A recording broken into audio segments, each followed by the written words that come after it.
Welcome to Verity House Inspired. Today's video is a peek into the growth of the potager, a pixelated view of the nonsense of limitations, and a discomforting look at the scandalous snail affair.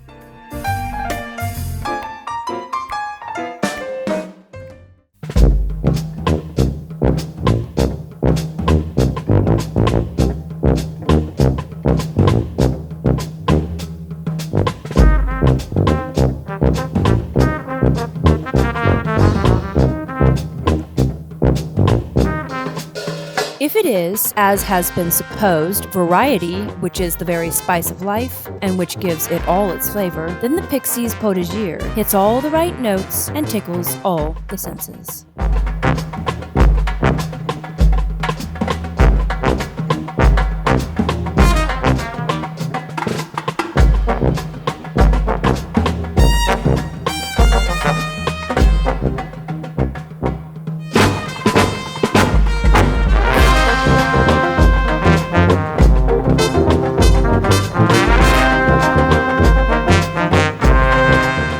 The rewilding of the Pixies necessitates embarking on a journey to try every variation of any vegetable plant that catches the imagination of the enthusiastic gardeners or just simply happens across their path.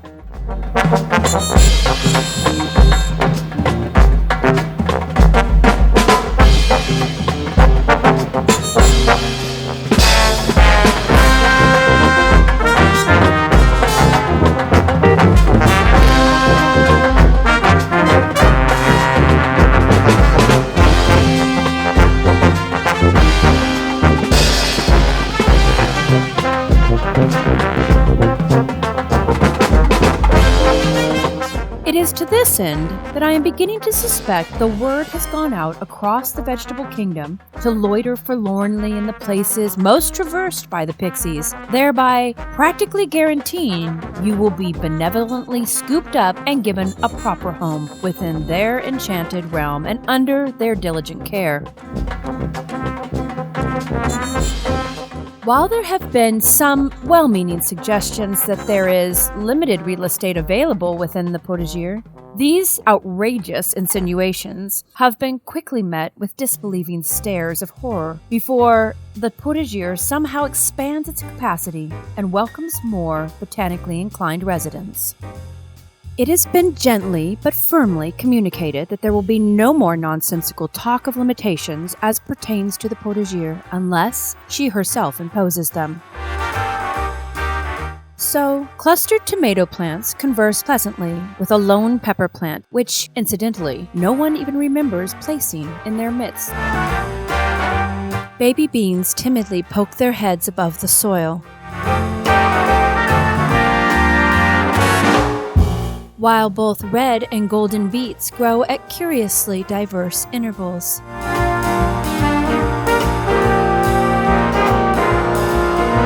And rows of regimented peppers march down long raised beds.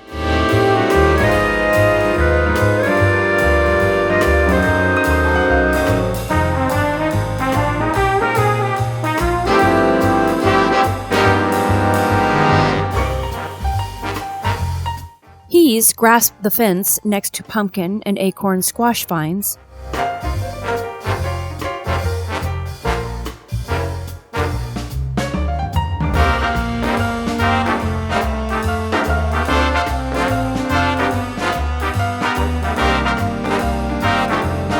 And more heirloom tomatoes dot the landscape, while pole beans and summer squash bask in the sun.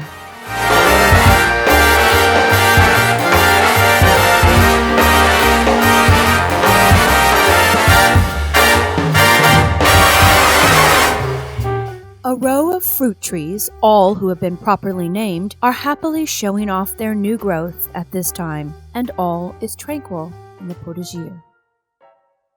But there was a moment, not so long ago, when a terrible scandal hit the potager.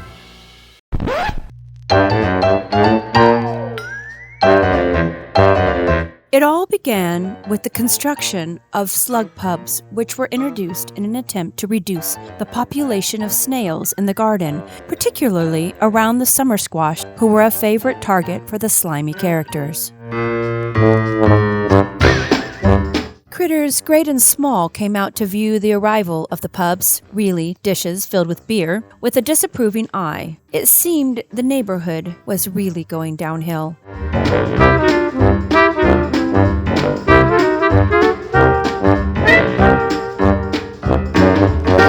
Even the snails, who are ordinarily known for their love of the aged beverage and their equally renowned inability to hold their liquor, were unimpressed.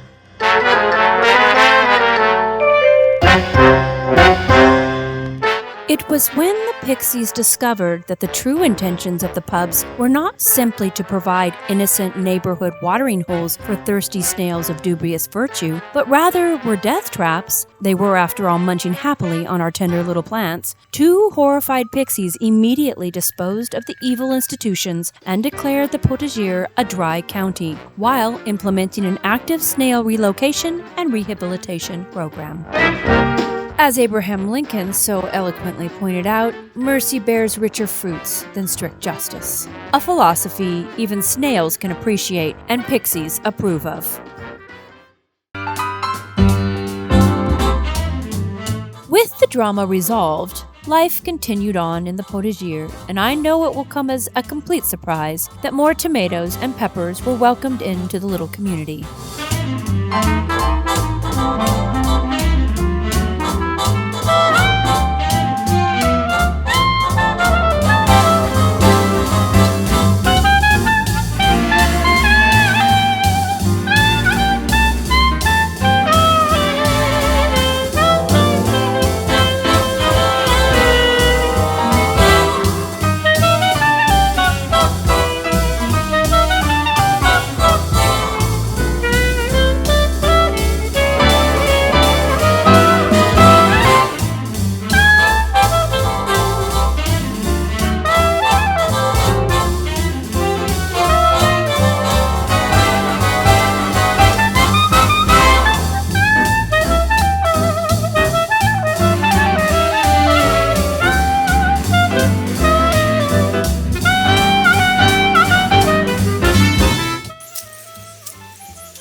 And more newborn plants were tucked into the earth.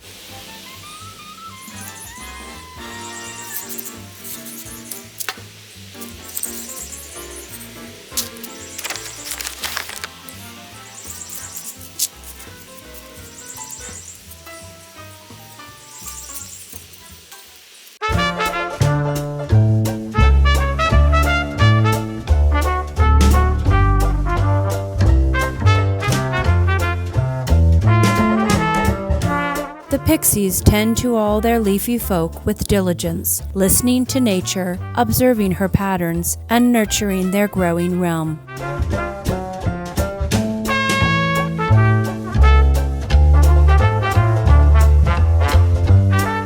And while we have yet to whip up a batch of fiery salsa from the motley collection of characters in the Potager, I suspect when the time is just right, we will discover that variety plays a perfect symphony of notes across an otherwise timid palette. And isn't that the magic?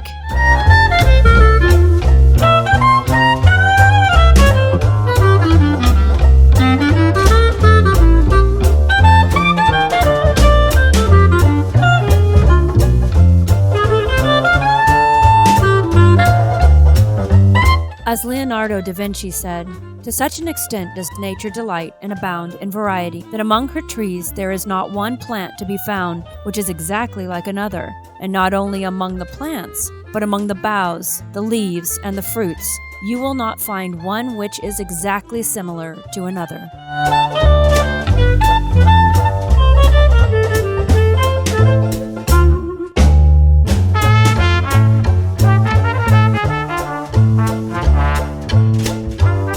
Thank you for joining us. See you next time.